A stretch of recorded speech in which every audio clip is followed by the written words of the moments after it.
Hello, everyone, and welcome to Women Speakers Association's WSA TV's premiere show. I'm Laura Rubenstein, your host and producer, and today, as you can see, we have a really fun topic for you. It's about discovering your essence, and I have today experts who are really excited to share about what is this essence, how do we bring it out, and really explore what's possible in reaching our potentials. So I'm going to stop sharing my screen, and let's go and say hi to Paulette. Hi, Paulette.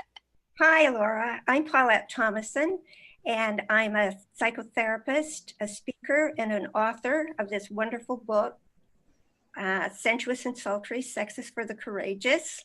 Woohoo! You can find me online at paulettethomason.com, and I am in today from Vancouver, British Columbia. Welcome, Paulette. Glad to have you. And hi, Ariel. Hi, Laura. Hi, I'm Ariel Shivers McGrew, owner of Tactful Disruption. You can find me at www.tactfuldisruption.co. I am in Chicago, Illinois, and I'm the author of original compositions by a girl named Nikki. Lovely. Thanks for being here. I know each of you are passionate about helping people discover their essence. So I thought you would be really insightful from each of your point of views of what can people do to really uncover and express their essence and discover that. And Paulette, I thought you could share some juicy tips. Well, for me, our essence is all about discovering what our passion is. And if we can really connect with our passion, and for me, being a woman is so important. And so my essence, I deliver it from being passionate about being a woman, being female, and all the wonderfulness that entails. And so embracing that and working through some of the things that have come against us, like the vows that we do that may not be beneficial, or the curses that we may have taken on from our society. Anyway, that to me is about finding our passion. Wow. And where would someone start for that?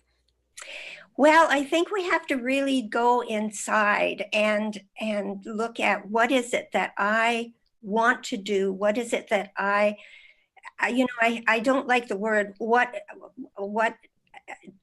am I to be? Because I think we just are beings. And so it's about allowing that to come forward. Like, really, what makes your heart sing? I think we start with that. What makes my heart sing? And when am I at my best self? When do I feel, this is me? That's not always something we consider doing. We don't think about that all the time. We think about what should we be doing, not what. Right. It's scary almost to think about what I really want. Yeah. Well, thank you for that. Yeah, for giving us the courage to step into that. And Ariel, I think you can take us along the path there. What would you say people can do to tap into that and discover that essence and bring out that joy? I would say it's a little bit of the flip side of what Paulette said. It's like, what gives you heart palpitations? That's where you do the gap analysis, where you kind of like really focus on not asking the questions that are easy to answer, but like the questions that are difficult, because that's where the growth occurs. Like, you're good at X, Y, and Z, but you have a strong interest in that thing over there. And for whatever reason, there's a fear about it. So you have to ask yourself those questions about what at the core of you is piquing the interest, but also like making you afraid to move towards it. Wow, that's it's piquing your interest. And so do you find that people, instead of further go into it, they step away from it because it's scary? In some cases, just because I'm in the world of where counseling and career development meet, it's usually something new. You've never explored it. You might be living out a hand-me-down dream. So it's really about like shedding that like set of gear that you've been given to find out like, oh my God, I took on project management. I'm great at it. And they pay me to do what I love. So it sounds like from between what I'm getting, the two of you with Paulette, knowing what you took on that wasn't really you, it was these curses or vows, as you called them, from the past, as well as Ariel, you're saying, what did you just wind up and fall into that wasn't really consciously thought, or you were avoiding something else? When you bring that awareness, you can actually step into what your truth is. It's really Yeah. powerful. You two have your really unique gifts in that. So I want to learn a little bit more about your expertise. Who do you work with and what do you do for them? So Paulette, tell us a little bit more about you. Well, I work with people around sexuality. I work with couples, and I work with individuals who are trying to, find the right way to express their sexuality. And I think the most important thing to find their essence is to really understand. And I've broken sexuality down kind of into three categories. And so there's the sex for the physical need, the sex for the emotional need, the sex for the chemical need. And so then we have the different types that come, and most people don't understand really what sexuality really is. And so they get into it without really understanding. And then for couples, it's like he may want more recreational sex and she might want more romantic sex. And if they don't understand and they don't make their decisions together about what kind of sex they're going to have at this moment, then they end up getting really frustrated. And so I think the important thing is to really gain a very good understanding about it along with your passion so that you make actual really good choices around your sexuality. Then your essence does come through. Yes. And so when you come to life and you have this good communication and clarity around your sexual life, then we can step into the business life a little bit more fuller and have some freedom Absolutely. there. So tell us, Paulette, how did you come to this work?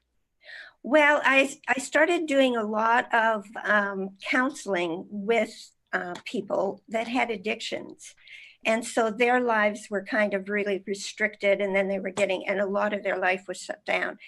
And then I started working with people who had sex addiction, and I realized that there are a lot of people that have very limited understanding of sexuality.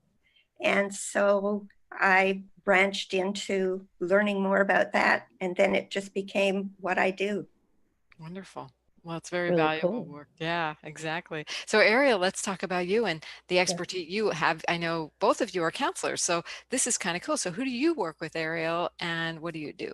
So I work with military, millennials, and minorities who are seeking to elevate their distinctiveness in the workplace. So they may have like applied for a position, thought, oh, it'd be really great here.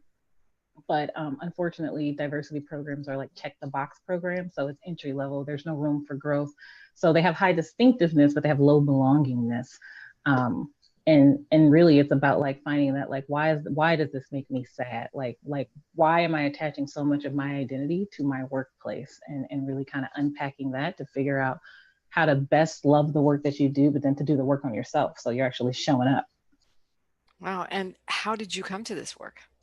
Ooh, I joined the Army 10 years ago and I got my master's, and I had an internship with the Veterans Village of San Diego. So, a lot like Paulette, I started with a population who had substance abuse issues. And the thing that I was shining in was being able to help them kind of like figure out why the emotions weren't matching the behaviors. And I left that opportunity because the internship was over, and became a career counselor for the Soldier for Life Transition Assistance Program. So I traveled all over the US helping service members figure out what's the best track. Like, is it education? Is it entrepreneurship, et cetera? And then I kind of fell into entrepreneurship. And so I had helped well over 1,000, and I can literally say that like in the last 5 years, over 1,000 service members really figure out what's the right education path, what's the right um, next steps for their business plan, or like if entrepreneurship is or isn't a route for them, or if that education is a good fit considering the future of work. Because entrepreneurship isn't a part of everyone's DNA, like, or their essence, right? How Mm-hmm. do you actually get that out of them, figure that out? That it goes back to starting with that gap analysis. Like when you, one of the things we do is a career genogram. So it's like looking at everyone in your family. What type of jobs did they have? In majority of the minority communities I've been in, they'll say, well, my grandfather did, he was a truck driver for 4 years. I hardly ever hear, not that this is the case for all, that, oh, he was the CEO of all these companies, or like my grandfather owned buildings. And so I knew there was an opportunity for me to go and do entrepreneurship, but I had to figure out who in the family had done that thing that no one else had done. So It's really about taking a look at whether or not our opportunities have been foreclosed on, or if you're going to be the first to like create the pathway. Hmm. That's great. It's really great to help people forge their own path, whether it is based on the past of some gold that's there or digging their own, right? Yeah. That's great. You know, both of you are doing work that is it's challenging to do on your own, you know, and so you're providing a huge service. And you know, one of the things we do on this show is we point out, you know, it's okay to go together, to get some help, to figure out, make your path faster and more fun with support. And that's what we do here at Women Speakers Association. So I wanted to hear from each of our experts today. What is the value, results, or experience you're having with Women Speakers Association? Paulette? Well, what I found from Women's Speakers Association was how much learned. I learned so much from my talks with Gail, because I've done speaking for years. I have done all kinds of speaking, you know, and at international conferences, etc. However, there was all these little tips that I got from her that were absolutely priceless, that I'd never had before, because mine was more, you know, I wasn't promoting myself. I was out there talking about a specific topic to teach people and to teach colleagues. And so I just found her absolutely invaluable, and I still do. Yeah. And she offers a monthly meeting for Premier members to hop on a call, get that education, support each other, and get those nuggets that they come at the right time, you know, just when Yes. you need them most. Yeah, perfect. And Ariel, tell us about your experience with Women Speakers Association, what value you love.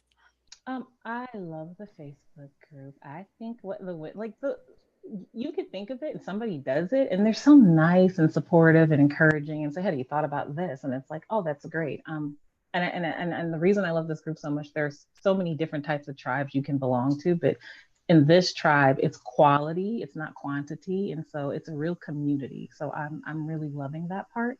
And then just the reality that like people are like, oh, you should consider becoming a thought leader. And I'm like, oh, that's uncomfortable. But now it's like, let me utilize this and be more comfortable with becoming that emerging thought leader. I guess in reality, I'm stepping into my essence too. I love it. It Yeah. comes full circle. See, you can get help in the same areas that you give help in even, and we all, you know, can do this much faster, much better together. So if you want to do what Paulette and Ariel have done and join WSA at the premier level, or just take a test drive with our speaker success plan, you're welcome to do so. Go to joinwsa.com. It's here on my poster here, and that's joinwsa.com. And we would love to welcome you into the community and give you the resources, the sisterhood, and the support. It's really a unique organization in that way and what we do here. So thanks for being on our shows, Paulette and Ariel. We'll be back with another episode next week of the Women Speakers Association's WSA TV premiere show. Bye for now. Bye. Bye. It was so great to meet you all. Yeah. Yeah.